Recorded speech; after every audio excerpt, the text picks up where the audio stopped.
So there's a lot of stuff happening right now, not just here in the United States, but all across the world. And the problem is that we need a change. But how big does this change actually need to be? Well, that's what we're going to address today. First, I want to explain what's happening. Because right now, and over the past 3 years, really since the whole pandemic began, we have been going through a transition. We've been changing the way we operate as businesses and as individuals. But how do we move forward? This is where things are actually becoming very difficult because nobody knows. You go to a restaurant, you go to a retail store. It doesn't matter if you go to a grocery store. Things are changing. The systems that were in place 3 years ago have changed from today. Now, again, why do I bring this up? Well, I bring this up because we have seen changes in our banking system here in the US. We've seen changes to inflation. We've seen changes to our entire economy. We've seen talks regarding Social Security because there's changes there. Mainstream media, what's going on with them? There's a lot of changes going on. So, I want to address a handful of these things first. If you have any questions whatsoever, please ask your questions down in the comment section below. All I ask is if you can spend just 2 seconds, go ahead, hit that like button for the YouTube algorithm, and let's begin. So what are some of the changes that we need? Well, these are just based off of the comments that I've received here on this channel. So for all you guys that have left comments, first off, thank you. But here's one of the big changes that we need to see, is a change to our banking system. But why? Why do we need a change to our banking system?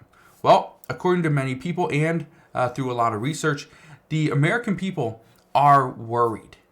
We are worried that we cannot continue to put our money into a bank and not be 100% sure and certain that when we come back tomorrow, that money will still be there. Because what has happened recently, and I've talked about this many times over the past month, is that banks, you go into a bank and you ask for, let's say, $3,000. In many instances, these banks are only going to give you maybe $2,000, $2,500. I've been to a couple banks where they actually gave me a little over $5,000. Now, what was I going to do with it? Really nothing. But I just wanted to make sure I could pull my money out when I want to. Well, that's why people are not putting their money in the banks. They are worried that if they do, there's a chance the bank is going to potentially lock them out of their money. And obviously this is not what we want. This is not something that really builds confidence in the American consumer. So we need to change our banking system. But here's another change. We need to change inflation. Right now, the Federal Reserve is saying that inflation, or their target inflation goal, is 2%. According to experts, 2% is highly unrealistic. It's just 2%.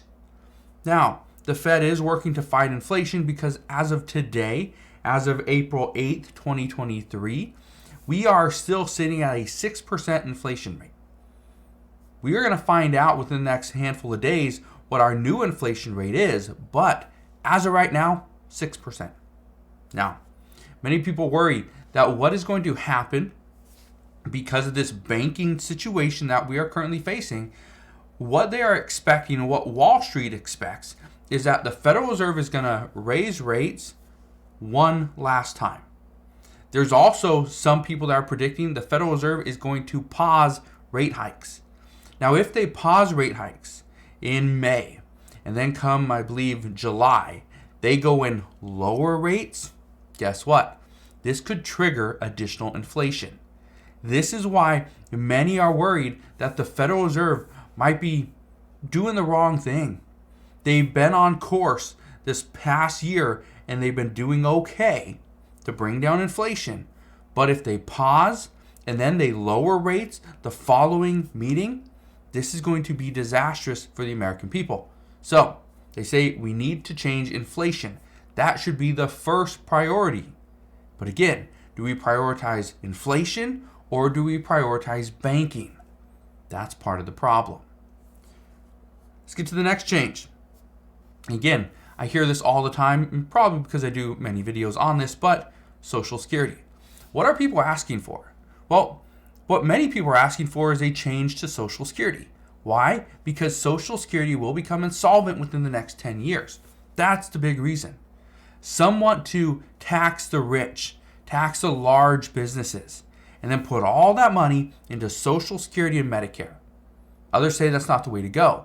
Others say we need to cut spending. We need to take that money that we save, put it into Social Security, put it into Medicare, because that is the only way we can ensure that they remain solvent for the next 100 years. But then experts say, no, you cannot just do one or the other. You have to do both. You have to increase revenue and decrease spending, and that is the only way we will ensure that both Social Security and Medicare become or stay solvent for the next 100 years. We also know progressives are still pushing to increase the benefits by $200 per month. That would be $2,400 per year. But there's not a lot of support behind that because, again, we need to reduce spending and increase revenue in order to ensure their solvency. But as of right now, both parties are pretty much in a standstill because they're waiting, or Democrats say they're waiting on Republicans to get back with them with their actual bill, which, according to reports, they will not have until after their Easter recess, which they will come back on April 17th, so in 9 days. So we're going to see what happens there. Here's another change I hear all the time from people here on this channel is, what is mainstream media doing? Why don't they cover certain topics? Why don't they talk about the important issues?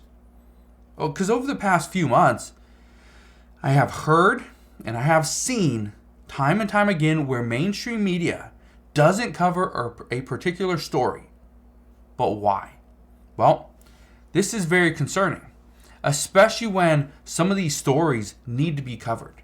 Now, I try to do my best to cover as many of these stories as I can, but the hard part is I don't have a massive reach like CNN or Fox News or some of these other big names. So for me to do a story that, again, it's a very important story, but not have much of a reach, it's tough.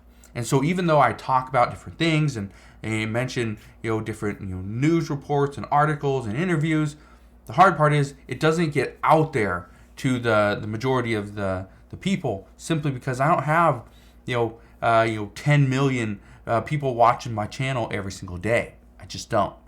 All right. So that's also why I ask, if you can spend 2 seconds, go ahead, hit that like button for the YouTube algorithm, because the more likes, the more comments, the more subscribers a video will get, YouTube will actually push that video out there to more people. So it does help the channel. Now, here's one thing I can tell you. We are going to see changes. We're going to see many changes.